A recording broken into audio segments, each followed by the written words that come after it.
Hi, what's up, everyone? I'm back for a short one. I told myself a long time ago that I would only make videos that I feel like the urge to make. Because I'm not just trying to just feed the algorithm. I want to talk when I have something meaningful to say, and then I just want to be quiet and live my life quietly and peacefully when I don't have anything meaningful to say. And it turns out that when you upload and record every meaningful thing that you have to say, you realize that you don't have that much that's meaningful to say. And that's kind of the point of today's video, actually.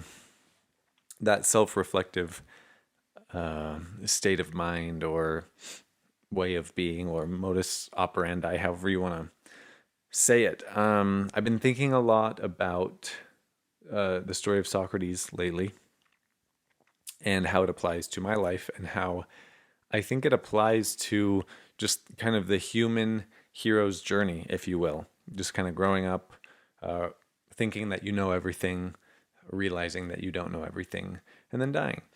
That's a little darker than I meant for it to be, but I'll keep it in. So this is just the parallel or the point that I want to make. It's very short. So a few quick plot points in the life of Socrates.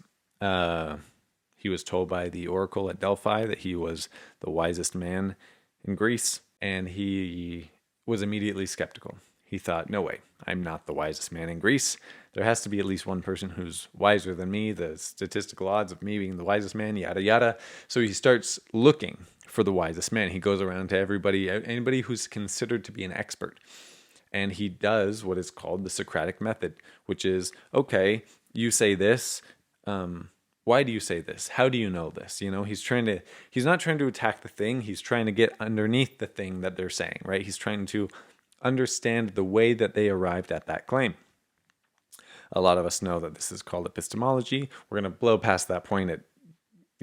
So he's talking to all these people and he realizes that everybody's kind of just making shit up. Nobody really knows. They're just kind of saying what they have been told to say or what they've been conditioned to say or just what they want to say, really. But they don't have a good reason for being there. And so he slowly comes to the realization that he is the wisest man.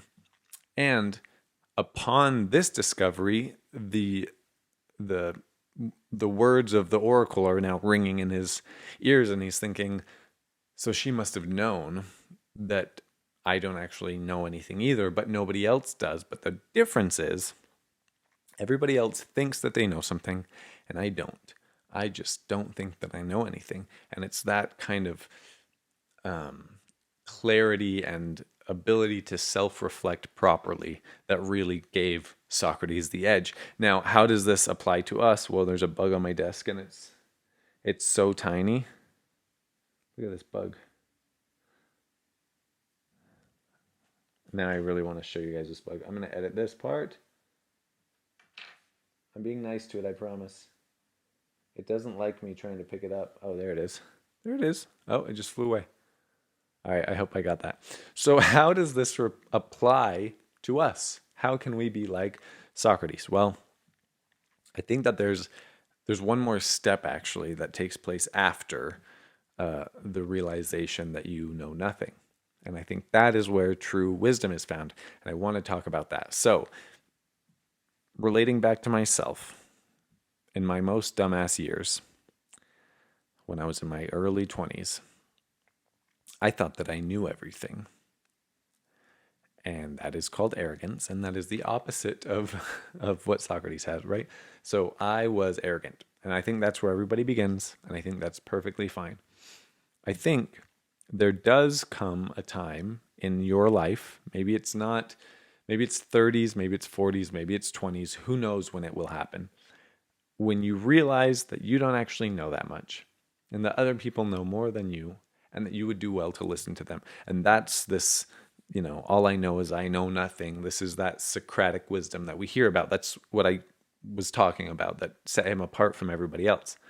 But here's the thing that comes right after that I think is reflective of true wisdom. You watching this, have within yourself the ability to learn and become an expert in anything. You have that. If you read hard enough, if you focus, if you study, if you listen, then you can be an expert in something. That's it.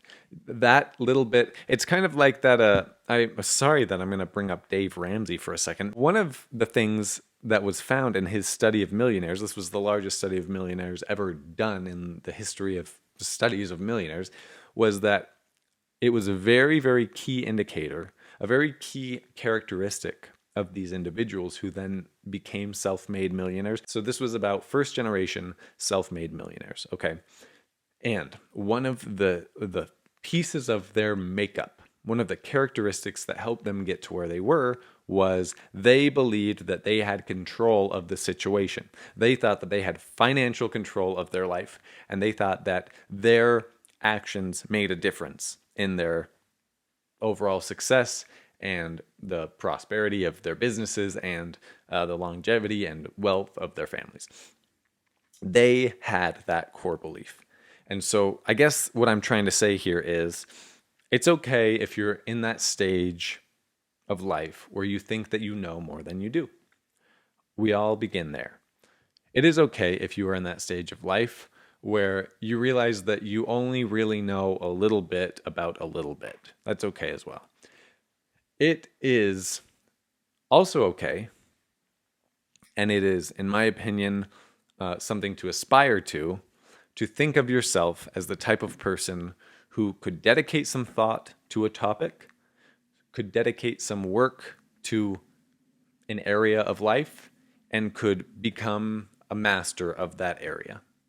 As long as you carry with you this intellectual and general humility that other people will still have things of worth to add to whatever you're doing, and that you still, even though you have the capability to be great at something, there will still be reasons to look for help along the way and people to listen to, and you're still never going to know everything about everything. I guess that's the point that I'm making. So anyway, that was my very, very quick, short thing that's kind of been on my mind lately.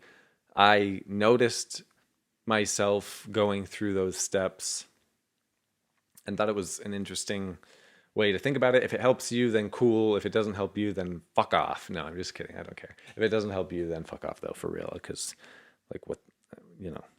Anyway, I don't know why I said that. I'm sorry. I feel bad about saying it now. I will probably not edit it out.